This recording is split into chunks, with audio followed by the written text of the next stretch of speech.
तो ये वीडियो रहने वाली है आज हुए यूएफसी फाइट नेट कार्ड की रीकैप और रिएक्शन वीडियो, जहां पर मेन कार्ड इस कार्ड का बहुत ज्यादा ग्रेड जाता है। यहां पर पांचों की पांचों फाइट्स में फिनिश आया है, बट इसी के साथ कुछ ऐसी फाइट्स भी थी जहां पर फाइटर्स ने कमबैक किया है और फाइट को विन किया है बाय नॉकआउट। तो ओवरऑल इस पूरे मेन कार्ड को देखने में मजा आ गया। फाइट नेट कार्ड ये था, बट क्या अमेजिंग वे से गया है, एक भी फाइट लास्ट राउंड तक भी नहीं गई है। तो अमेजिंग कार्ड। और स्टार्ट करते हैं मेन कार्ड की पहली फाइट से, जो कि फेदरवेट डिवीजन की थी। और यहां पर विनिशियस ओलिवेरा आंड्रे फिली को नॉकआउट कर देता है इन राउंड 2। ओलिवेरा पहले राउंड में बहुत ज्यादा ट्रबल में था, बोल सकते हैं कि हम उसने एक प्रॉपर कमबैक किया है। बट इसी के साथ गाइस, जिस वे से फाइट फिनिश हुई है वो थोड़ा सा कंट्रोवर्शियल फिनिश है, क्योंकि यहां पर ओलिवेरा फाइट को फिनिश करते हुए एक एल्बो को थ्रो करता है, जिसको लेकर अभी थोड़ा सा मैं स्प्लिट हूं कि क्या ये exactly back of the head थी। इसके ऊपर से जो रेफ कर रहा था फाइट को, गेस बट वो कौन था? एक और बार हर्ब डीनी था यहां पर रेफरी। और फाइट ओवर होने के बाद आंड्रे फिली कंप्लेंट भी कर रहा होता है कि विनिशियस ओलिवेरा ने उसे बैक ऑफ द हेड मारा है। तो इसके बारे में भी बात करते हैं, बट सबसे पहले अगर फाइट को देखें तो पहले राउंड में विनिशियस ओलिवेरा ट्रबल में आ चुका था, जहां पर वो बैंटरवेट से फेदरवेट डिवीजन में आ चुका है। और अब जो उसकी पावर है वो और भी ज्यादा हो चुकी है, बट इसी की वजह से वो अपने हैंड्स को इतना ऊपर नहीं रखता है, वो बहुत ज्यादा ट्रोलिंग करते रहता है। और इसीलिए हम देखते हैं आंड्रे फिली बहुत ज्यादा काम रहता है और बॉडी किक्स को रेप करता है, जिससे कि विनिशियस ओलिवेरा बहुत ज्यादा हर्ट हो जाता है। ऑलमोस्ट ऐसा लगा कि फाइट ओवर हो सकती थी,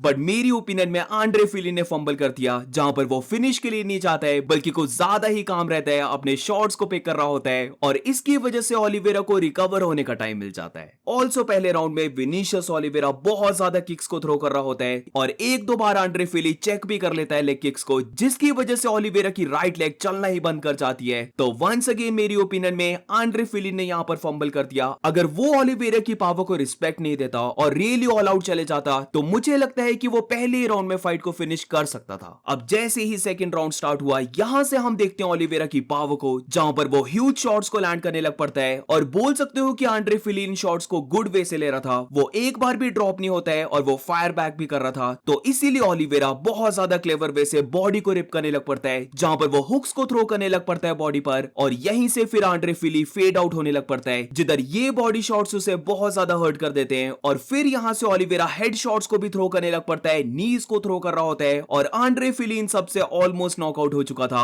अब इसके बाद वो कंट्रोवर्शियल ब्लो आता है, जहां पर आंड्रे फिली पूरा शेलअप हो चुका था और विनिशियस ओलिवेरा उसके ऊपर एल्बो को थ्रो करता है। बट ये देखने पर लगा कि back of the head land हुई है, जिससे कि आंड्रे फिली कट हो जाता है, वो ऑलमोस्ट ड्रॉप हो गया था। और यहां से फिर ओलिवेरा और ज्यादा एल्बोस को थ्रो करता है, पंचेस को थ्रो करता है, और ये फाइट फिनिश हो जाती है। अब लास्ट वीक जो हर्ब डी ने एक लाइन को शो किया था कि उसी के under back of the head बोला जाएगा, तो यहां पर ये जो ओलिवेरा ने शॉट थ्रो किया है, इसको हम देख सकते हैं ये एग्जैक्टली लाइन के बीच में नहीं आ रहा है, बट तब भी ये बहुत ज्यादा क्लोज है बैक ऑफ द हेड के। अगर हर्ब डी ने वो वाली वीडियो को नहीं बनाया होता, तो अभी सारे शॉट को बैक ऑफ द हेड बोल रहे होते। तो इसीलिए कंट्रोवर्शियल तो यह है। और गिवन दैट यहां पर भी हर्ब डीन था, तो back to back events Herb Dean के लिए अच्छे नहीं जा रहे। But anyways, Vinicius Oliveira fight को विन कर गया है। बट इसी के साथ ओलिवेरा जिस वे से फाइट करता है वो इतना ज्यादा रेकलेस है कि अगर उसे कोई यंग ओपोनेंट या फिर हाईली स्किल्ड ओपोनेंट मिल गया, तो फिर उसके लिए फाइट को विन करना, या फिर जिस वे से वो हर्ट हुआ था और उसके बाद यहां पर तो वो रिकवर कर गया, बट एक स्ट्रॉन्ग ओपोनेंट के अगेंस्ट रिकवर करना विनिशियस ओलिवेरा के लिए बहुत मुश्किल हो जाएगा। और अब मूव करते हैं एक और फेदरवेट डिवीजन की फाइट में, जहां पर स्टिल अनडिफीटेड मुर्तजाली मैगोमेडोव यहां पर मेल्सिक बगदासारियन को पहले राउंड में सबमिट कर देता है। बट ये जो सबमिशन आए ये बहुत ज्यादा यूनिक है, जहां पर मुर्तजाली मैगोमेडोव एक बहुत ही ज्यादा यूनिक वे से ट्विस्टर को लगाता है, और इससे बगदासारियन को एकदम से टैप आउट करना पड़ता है। तो फाइट में ज्यादा कुछ नहीं हुआ है, ये बहुत ज्यादा शॉर्ट सी फाइट थी। जैसे ही बगदासारियन फीट में पंचेस को एक्सचेंज करने लग पड़ता है, एकदम से वहां पर मैगोमेडोव उसे ग्राउंड में लेके चले जाता है, उसके ऊपर रियर नेकेड चोक लगाने की ट्राई करता है। अब इसकी वजह से बगदासारियन को पूरा ग्राउंड में गिरना पड़ता है, बट जैसे ही वो ग्राउंड में गया,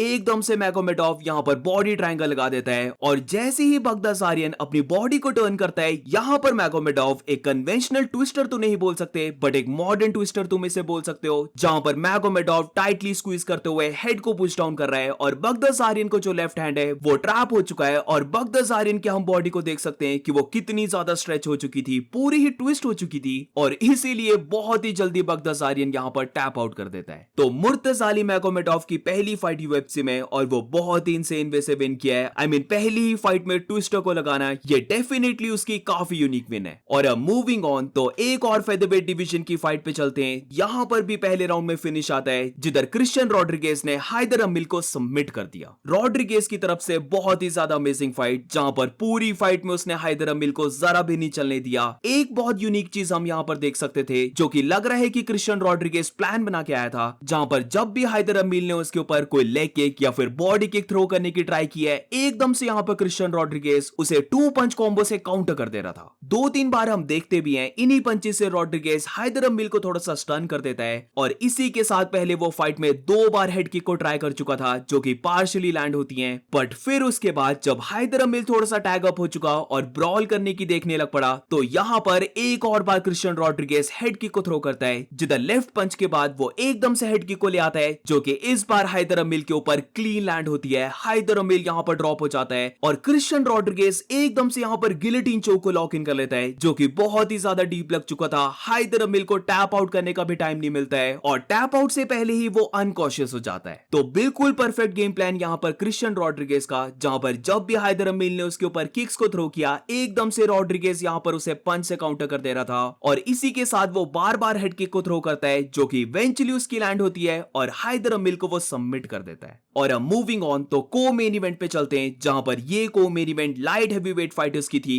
और यहां पर स्टिल अनडिफीटेड नावाहो स्टर्लिंग इयन कुटेलाबा को बीट कर देता है इन राउंड 2। अब नावाहो स्टर्लिंग यहां पर स्टिल अनडिफीटेड है, वो फाइट को फिनिश कर देता है, but not gonna lie guys, ये वाली फाइट भी तुम बोल सकते हो एक कमबैक था स्टर्लिंग का, जहां पर इयन कुटेलाबा बहुत अच्छी फाइट कर रहा था पहले राउंड में। वो फीट में कपल ऑफ टाइम स्टर्लिंग को स्टन कर देता है, और उसके बाद तो वो गिलेटिन चोक से बहुत ज्यादा क्लोज आ जाता है स्टर्लिंग को सबमिट करने में, जहां पर Dustin Poirier don't be silly jump the गिली भी वो कर लेता है और फुल माउंट को भी ले लेता है इस गिलेटिन चोक से। अब समहाउ स्टर्लिंग सर्वाइव कर जाता है, बट डेफिनेटली पहला राउंड उसके अकॉर्डिंग जरा भी नहीं गया। राउंड 2 को भी अगर तुम देखोगे एग्जैक्टली सेम जा रहा होता है, जहां पर इयन कुटेलाबा अपने राइट पंचेस से या फिर जो पंचेस वो स्विंग कर रहा था उसे स्टन कर देता है स्टर्लिंग को, और एक और बार वो फाइट को ग्राउंड में लेके जाता है। इस बार गिलेटिन चोक तो नहीं, बट की मोरा लॉक वो ऑलमोस्ट लॉक इन कर गया था, और वंस अगेन बहुत ज्यादा टाइट होने लग पड़ा था ये लॉक, बट स्टर्लिंग फिर से सर्वाइव कर जाता है, वो काम रहता है। और इसके बाद बहुत ज्यादा अजीब चीज होती है, इयन कुटेलाबा बस एक जगह बैठे रहता है, स्टर्लिंग उसके ऊपर अनलीश कर देता है सारे पंचेस, इयन कुटेलाबा पूरा शेलअप बन जाता है, और ये देखते हुए कि वो कुछ कर ही नहीं रहा है, रेफरी फाइट को स्टॉप कर देता है। ये देखना बहुत ज्यादा शॉकिंग था, इयन कुटेलाबा फाइट को विन कर रहा है, बहुत ज्यादा क्लोज आ गया था वो 2 बार स्टर्लिंग को सबमिट करने में, बट फिर उसके बाद वो एकदम से ही शेलअप बन जाता है और फाइट को मैं बोलूंगा वो गवा देता है खुद से। अगर तो यहाँ पर कुटेलाबा बस बैठा नहीं रहता और ग्राउंड में भी पूरा चले जाता और वहां पर गार्ड लेने की ट्राई करता, तो ज्यादा चांसेस थे उसके सरवाइव करने के, बट वो एक जगह बस बैठा ही रहता है, और ये देखते हुए स्टर्लिंग उसके ऊपर पंचेस को थ्रो कर रहा होता है, जिससे कि ऑब्वियसली फिर फाइट स्टॉप होनी थी। तो बेशक नावाहो स्टर्लिंग स्टिल अनडिफीटेड है, बट उसे डेफिनेटली अपनी ग्राउंड गेम में वर्क करने की बहुत ज्यादा जरूरत है। अब आई नो कि लाइट हेवीवेट में इतने ज्यादा ग्रैपलर्स नहीं है, बट तब भी अगर तुम्हें इयन कुटेलाबा ग्राउंड में लेके जा रहा है और 2 बार क्लोज आ जा रहा है सबमिट करने में, तो डेफिनेटली वर्क करने की बहुत ज्यादा जरूरत है। और यहाँ पर वैसे फीट में भी मुझे नावाहो स्टर्लिंग थोड़ा सा स्लो दिखा, जहां पर इयन कुटेलाबा उसके ऊपर आराम से प्रेशर को डाल दे रहा था और स्टर्लिंग उसे इतना ज्यादा काउंटर भी नहीं कर पा रहा था। तो फॉर श्योर ये कमबैक विन थी by Navajo Sterling. Where is a moving on to main event fight के बारे में बात करते हैं, जो कि बहुत ज्यादा अमेजिंग गई है। यहाँ पर फ्लाईवेट फाइटर मनल काप कियोची होरिगुची को फिनिश कर देता है राउंड 3 में, जो कि जब से यूएफसी में रिटर्न किया है बहुत ज्यादा हाइप बनी हुई थी उसकी, बट मनल काप ने यहाँ पर अपनी पावर को शो किया और थर्ड राउंड में वो होरिगुची को फिनिश कर देता है। पूरी फाइट एक बैक एंड फोर्थ फाइट गई है, पहला राउंड बहुत ज्यादा क्लोज जाता है, राउंड 2 में कियोची होरिगुची बहुत अच्छा दिखने लग पड़ता है, जहां पर वो मोमेंटम को गेन करता है, मनल काप को स्टन कर देता है कपल ऑफ टाइम्स, बट फिर आता है राउंड 3 और यहाँ पर मनल काप अपनी पावर को शो करता है, और एक बार जैसे ही वो होरिगुची को हर्ट करता है, वहीं से वो अपॉर्चुनिटी को जाने नहीं देता है और फाइट को फिनिश ही कर देता है। ये प्रोबेबली फाइट दोनों के बीच में नंबर 1 कंटेंडर की फाइट थी, और यहाँ पर मनल काप बहुत ही अमेजिंग वे से विन किया है। तो अब तुम गारंटी मान के चलो फ्लाईवेट चैंपियन जोशुआ वैन और एलेजेंड्रे पेंटोचा का जो रीमैच होगा, उन दोनों में से जो भी विन करता है और चैंपियन बनता है, उसके साथ ही मनल काप की नेक्स्ट फाइट होगी। अब आई लाइक बोथ फाइटर्स, मुझे मनल काप की स्टैंड अप और होरिगुची की ओवरऑल गेम जो वो कराटे स्टांस लेता है मुझे बहुत ज्यादा पसंद है। तो थोड़ा सा मैं सैड था कि इन दोनों का मैचअप बना और होरिगुची यहाँ पर फिनिश हो चुका है, तो थोड़ा सा सैड लगा मुझे, बट ओवरऑल जब फाइट की बात करते हैं बहुत ही ज्यादा क्लोज और अमेजिंग फाइट गई है। मनल काप को देखकर ही नहीं लगता है कि वो फ्लाईवेट फाइटर है, उसकी चेस्ट इतनी ज्यादा बड़ी हो चुकी है है कुछ फाइट से, जहां पर पावर को भी उसने बहुत ज्यादा गेन कर लिया है। अब तो ऐसा लग रहा है कि अगर वो क्लीन पंचेस को लैंड करे तो हर फाइट में वो अपने ओपोनेंट को फिनिश ही करने वाला है। अब पहले राउंड से बात करते हैं। यहां पर दोनों फाइटर्स ने काइंड ऑफ एक दूसरे को फील ही किया है, जहां पर होरिगुची बॉडी किक्स को थ्रो कर रहा होता है और मनल काप ज्यादा पंचेस को लैंड करता है।